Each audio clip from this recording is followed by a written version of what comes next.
How much Italian you speaking, Mike? No, it's John Paul, JP. How much Italian you speaking, JP? Un po', parlo un po' di italiano, però in questo segmento tutto in inglese. Yes, did you do the Harbaugh contract in Italian or what? Because he got a pretty good deal worked out. Oh, yeah. How did I know that Harold might begin this conversation with a little bit of Jim Harbaugh and Michigan talk? But yes, he did get the contract extension, but to use the term, Harold, a little team-friendly. So U of M does have some flexibility here going forward. Let's roll up on some more financials. All right, here. let me lock in on the financials. Yes, D-Row, let's lock in on the financials of another contract we learned of yesterday. Liam Hendiks going to the south side of Chicago. Tell us about the deal with the White Sox. Well, really interesting structure here, Matt and Harold. It's $54 million guaranteed over 3 years, but that fourth year is either going to be a club option that gets picked up, or if it's declined, it's a buyout of the same amount of money that's going to be paid out over a period of time. That's why it's just 3 years guaranteed, but that money is a big number, as our Mark Feinstein has reported, was first to report last night. Actually, Liam Hendiks now has the largest contract signed by anyone this winter, and as our Joel Sherman noted as well last night, that contract is signed by someone who has been designated for assignment 4 times in his career. Yes, 4 times in his career, he now has the largest deal signed this winter. So you see what he's done, of course, the major adjustment made with his repertoire. There is the full screen, Harold, and check out how great he has been the last 2 years. A top 10 Cy Young finisher, a dominant closer for the Oakland Athletics. Of course, his team was knocked out by the Chicago White Sox there during the course of last year's playoffs. And of course, when you consider where things are, actually they eliminated the White Sox in the playoffs there in October. Now, of course, he joins the team that his team knocked out.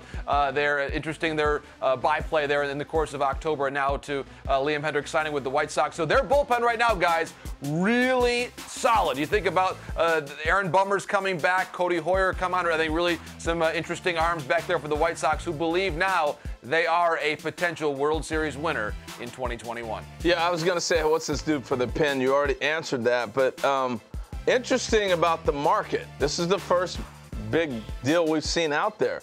Is this open the floodgates for guys to start signing? We saw Schwarber the other day. We see this now. Are things starting to loosen up?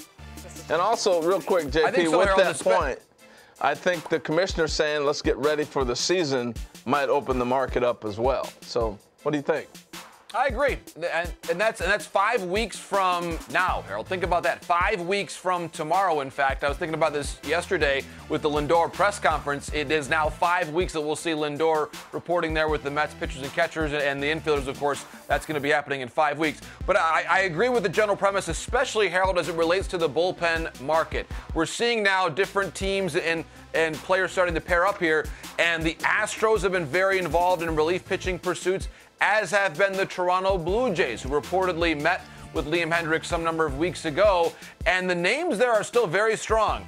Brad Hand, who, of course, has been an all-star reliever in recent years. He is available. Alex Colomé, he is a high-end all-star pitcher. Alex Colomé, someone that, of course, Liam Hendiks is now replacing.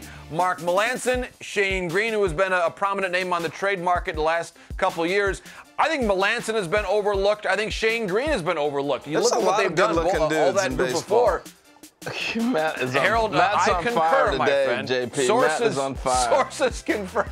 I know he is. That soundboard is firing like Bama's offense right now, I would say, when you consider how the soundboard's doing early on. Hot take there. But I think, guys, we will see, again, teams like the Astros and Blue Jays, I would say, pay very close attention that they both had some activity this winter, but they're still waiting for that key closer in both situations. So I would say Toronto, Houston, 2 teams to watch there with the bullpen. Toronto's been linked to everybody this winter, and again, there's so much uncertainty as to where they're going to play. It's impossible to get a read on how aggressive the Blue Jays can be because of the limitations that the other 29 teams don't face. Man, you talk about an uneven landscape. That's rough. Well, it's a very fair point, Matt. And, of course, as we look at our sister network, NHL Network, they'll begin their season tomorrow with the NHL, and there's an all-Canadian division because of that border crossing issue that you're referencing there. And I think as you look at it with the Toronto Blue Jays, in free agency, it may obstruct and really hamper some of their efforts in free agency, which to me says the trade market could be the way they go. And the name that I would really pay close attention to there is Chris Bryant. Because you think about Bryant, if he's healthy this coming season, of course he had the shoulder issues last year, you put him in that ballpark for 1 year with Chris Bryant. And I was told yesterday there's been some conversation between the Jays and Cubs on Bryant. And we know, given the way things have played out with the Jays talks, reportedly, when they were talking with the Indians, they were offering more prospects that were further away from the major leagues. We know, based on the Cubs dealing with the Padres, they're willing to take those players who are far away from the big leagues. And so when you consider that, I really like that pairing between the Cubs and the Jays on Bryant if the Jays are not successful in signing George Springer.